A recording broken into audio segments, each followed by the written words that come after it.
Okay, so I found something wild this week, and I literally could not wait to talk about it. Welcome to Locally Hosted, where we cover AI, machine learning, developer tools, and tech infrastructure. Today we're talking about a developer who walked away from a project because he found his own code inside it. That's right, Gabriel Cohen discovered his own code inside OpenClaw, and that discovery changed everything. Wait, his own code?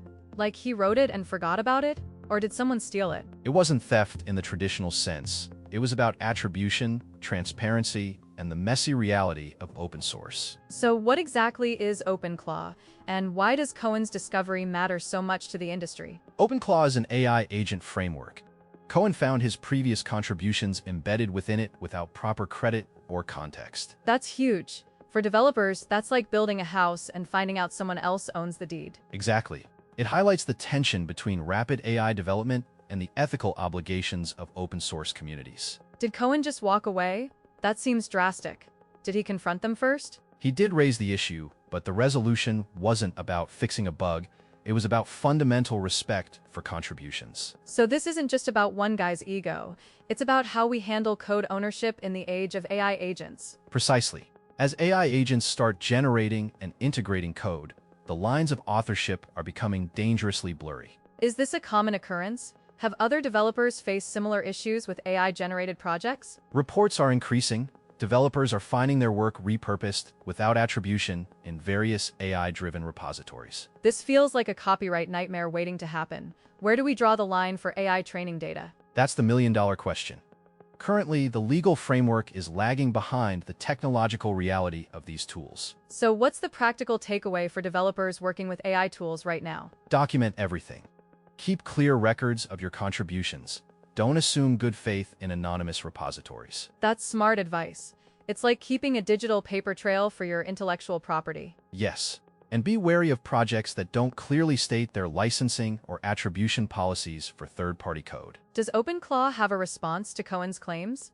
Did they issue any statements? The article doesn't detail a specific public response, but the act of walking away speaks volumes about the severity. It's a silent protest.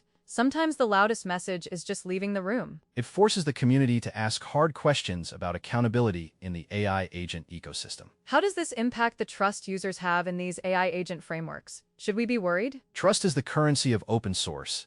If that's eroded, adoption of these tools will face significant headwinds. So this is a cautionary tale for anyone building or using AI agents in production environments. Absolutely. It's not just about functionality, it's about the ethical foundation of the code you're deploying. Are there any best practices emerging for verifying the provenance of code in AI projects? Yes, tools for code provenance tracking are becoming more important. Verify the source before you integrate. It's like checking the ingredients list on a food package, but for software. A perfect analogy. You wouldn't eat mystery meat, so why run mystery code in your infrastructure? This really shifts the perspective on what open source means in the context of AI generation. It does. Open source was about sharing. Now it's about managing the flow and credit of that sharing. Did Cohen provide any solutions or recommendations for how the community should move forward? He emphasized the need for clearer standards and more transparent governance in AI-driven open source projects. Transparency is key. Without it, we're just guessing who owns what in the codebase. Exactly. And as these systems get more complex, guessing becomes an unacceptable risk for security and stability. How does this affect the smaller developers who might not have the resources to fight for attribution? It's a huge disparity. Large companies have legal teams, individual developers just have their code and their conscience. That's a scary imbalance. We need to level the playing field for creator rights in this new era. Agreed. Community pressure and clear guidelines are the only tools we have right now to enforce fairness. Let's circle back to Cohen. Is his departure final? Is there any chance he'll return? As of now, it seems final. The breach of trust was too significant to simply patch and move on. It's a loss for the project, but a win for the principle of ethical code stewardship. Well said. Principles matter more than code. Code can be rewritten, trust is much harder to rebuild. So what's the broader implication for the future of AI agent development? The industry must mature its ethical standards quickly, or it risks losing the very developers who build it. This is a critical inflection point for the entire AI infrastructure space. Yes. How we handle attribution now will define the culture of AI development for years to come. Are there any other notable cases like Cohen's that we should be aware of in the news? There are several, but Cohen's case is particularly stark because of the clear, undeniable nature of the code match. It makes it harder to deny or spin. The evidence is right there in the source code. Exactly. It serves as a clear warning shot to all AI project maintainers about the importance of attribution. How should project maintainers react to this news? Should they be more cautious? They should audit their code bases rigorously, assume that any open source code might contain embedded contributions. That's a lot of work. Is it feasible for smaller teams to do a full audit? It's challenging, but necessary. There are tools to help, but the human element of review is irreplaceable. It feels like we're in the Wild West of AI code ownership. Who's the sheriff here? Currently, it's the community itself. We have to police our own spaces until regulations catch up. That puts a lot of pressure on individual developers to be the guardians of their own work. It does. But it also empowers them to set the standards for what ethical AI development looks like. So the story of Gabriel Cohen is really a story about developer agency and respect. Yes. It's about ensuring that the human behind the code is acknowledged and valued. This brings up another point. How does AI affect the way we view creativity in coding? It challenges the notion of originality, but Cohen's case shows that human intent and context still matter deeply. So AI can copy the syntax, but it can't replicate the story behind the code. Exactly.